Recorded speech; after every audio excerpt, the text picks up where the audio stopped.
आज हम बात करने वाले हैं एक ऐसी मैजिकल दुनिया की जो दुनिया भर के करोड़ों फैंस के दिलों में बसती है। इस मूवी का नाम है हैरी पॉटर। इस वीडियो में हम कवर करेंगे जेके रोलिंग की रियल लाइफ कहानी, हैरी पॉटर की 8 मूवीज़ की समरी और वो सब कुछ जो एक ट्रू फैन को पता होना चाहिए। तो चलिए हॉगवर्ट्स की दुनिया में चलते हैं। जेके रोलिंग जिन्होंने हैरी पॉटर की दुनिया क्रिएट की, एक वक्त में बेरोज़गार थी और डिप्रेशन का शिकार भी थीं। एक ट्रेन जर्नी के दौरान उनको एक आइडिया आया, एक अनाथ लड़का जो विज़िट हो और हॉगवर्ट्स नाम के स्कूल में जाए। रोलिंग ने अपनी बेटी के साथ स्ट्रगल करते हुए कैफ़ेज़ में बैठ के हैरी पॉटर लिखना शुरू की। पहली किताब जो कि 12 पब्लिशर्स ने रिजेक्ट की, लेकिन 13वें ने एक्सेप्ट किया और दुनिया की सबसे बड़ी फैंटेसी सीरीज़ पैदा हो गई। Harry Potter and the Philosopher's Stone 2001। एक अनाथ लड़का हैरी को पता चलता है कि वो एक विज़र्ड है। वो हॉगवर्ट्स जाता है और दोस्तों रॉन और हरमायनी से मिलता है। वहाँ वो एक सीक्रेट स्टोन और लॉर्ड वेल्डिमॉर्ट के बारे में जान लेता है। Two Chamber of Secrets 2002। School में एक हिडन चैम्बर खुलता है जहाँ से एक मॉन्स्टर स्टूडेंट पर हमला करता है। हैरी को टॉम रिडल की डायरी मिलती है जो वेल्डिमॉर्ट का पुराना रूप है। Number 3 prisoner of Azkaban 2004। एक डेंजरस कैदी सीरियस ब्लैक जेल से भागता है।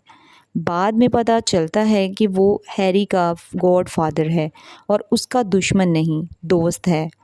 Number 4 goblet of fire 2005। Triwizard tournament होता है जिसमें हैरी का नाम ज़बरदस्ती डाला जाता है। आखिर में वोल्डेमॉर्ट वापस आता है और सिड्रिक डिगोरी मर जाता है। 5 order of the Phoenix 2007। Harry और उसके दोस्त काम करते हैं डम्बलडोर्स आर्मी बनकर। मिनिस्ट्री वोल्डेमॉर्ट के वापस आने से इनकार करती है। आखिर में सीरियस ब्लैक वोल्डेमॉर्ट के लोगों से लड़ते हुए शहीद होता है। 6 हाफ ब्लड प्रिंस 2009। हैरी को वोल्डेमॉर्ट के पास्ट के बारे में सब कुछ पता चलता है। वो हॉर्क्सिस के बारे में जान लेता है। डम्बलडोर को स्नेप मार देता है जो पहले से एक प्लान का हिस्सा होता है। 7 deathly hollows part 1 2010। Harry Ron और हरमायनी हॉगवर्ट्स से भाग जाते हैं और हॉर्क्सिस ढूंढना शुरू कर देते हैं। इस पार्ट में टेंशन और दुख काफ़ी ज़्यादा है। 8 डेथली हॉलोज पार्ट 2 2011। फाइनल वार होती है हॉगवर्ट्स में। स्नेप की असलियत सामने आती है। वो डम्बलडोर के लिए लॉयल था। हैरी अपने आप को सेक्रीफाइस करता है लेकिन जिंदा बचा रहता है। आखिर में वोल्डेमॉर्ट हमेशा के लिए ख़त्म होता है। इस सीरीज़ के फ़ैन सिर्फ स्टोरी से नहीं बल्कि करैक्टर से भी इमोशनल रिश्ता रखते हैं। हैरी जो कि ब्रेवरी का सिंबल है, हरमायनी इंटेलिजेंस और लॉयल्टी का, रॉन फ्रेंडशिप और ह्यूमर का, डम्बलडोर विजडम और सेक्रीफाइस का, स्नेप सबसे लेयर्ड करैक्टर है और हॉगवर्ट्स एक ऐसी जगह जो सबके दिलों में रहती है। Hogwarts houses. हॉगवर्ट्स स्कूल में 4 हाउसेस होते हैं।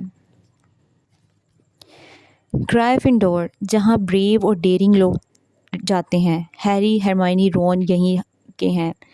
स्लाइथरिन एम्बिशियस और क्लेवर लोग जहाँ वेल्डेमॉर्ट था। हफलपफ लॉयल और हार्ड वर्किंग लोग। रेवनक्लॉ इंटेलिजेंट और वाइज स्टूडेंट्स। ये हाउसेस सिर्फ स्टडी के लिए नहीं बल्कि इंसान के असली करैक्टर को दिखाते हैं। स्नेप की कहानी। स्नेप जिसे हम विलन समझते रहे, असल में हैरी की माँ लिली से बेपनाह मोहब्बत करता था। उसका ऑलवेज कहना और उसकी सेक्रीफाइस ने सबको रुला दिया। उसने वेल्डेमॉर्ट के साथ हमेशा लॉयल्टी दिखाई लेकिन असल में डम्बलडोर का एजेंट था। हैरी को बचाने के लिए अपनी जान दे दी। स्नेप सबसे मिसअंडरस्टूड और सबसे ट्रैजिक हीरो।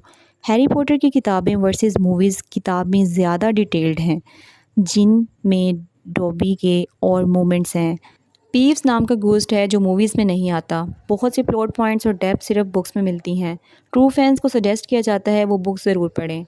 रोलिंग ने हैरी पॉटर के बाद फैंटास्टिक बीस्ट सीरीज़ लिखी, जिसमें न्यूट स्कैमेंडर और यंग डंबलडोर की कहानी दिखाई गई। ये कहानी 1920s में सेट हुई है। वोल्डेमॉर्ट से पहले के ज़माने का मैजिक दिखाती है। हालांकि ये मूवीज़ इतनी हिट नहीं हुई, लेकिन वर्ल्ड बिल्डिंग बहुत ज़बरदस्त है। आज भी हैरी पॉटर का क्रेज़ दुनिया भर में ज़िंदा है। यूनिवर्सल स्टूडियो में हॉगवर्ट्स का theme park, podcast, fan theories और कोस्प्ले इवेंट्स हर जगह होते हैं। कर्स्ड चाइल्ड नाम का स्टेज प्ले भी बना है, जो हैरी के बच्चों पर बेस्ड है। वोल्डेमॉर्ट का असल नाम था टॉम रिडल, एक इंटेलिजेंट लेकिन कोल्ड हार्टेड स्टूडेंट। उसकी माँ एक विच थी और उसका बाप एक मगल। उसने इमॉर्टैलिटी के लिए 7 हॉर्क्रोक्सेस बनाए, जिसमें अपनी रूह के टुकड़े छुपाए। उसका गोल था मगल बॉन्स को ख़त्म करना और विज़र्डिंग वर्ल्ड पर राज करना। हैरी पॉटर सिर्फ एक कहानी नहीं थी, ये एक जज्बा था, एक जर्नी थी बचपन से अडल्टहुड तक। जेके रोलिंग ने ह्यूमन इमेजिनेशन की ताकत और दोस्ती की अहमियत सिखाई। अगर आप भी हैरी पॉटर फ़ैन हैं तो कमेंट्स में लिखिए ऑलवेज़ स्नेप की याद में।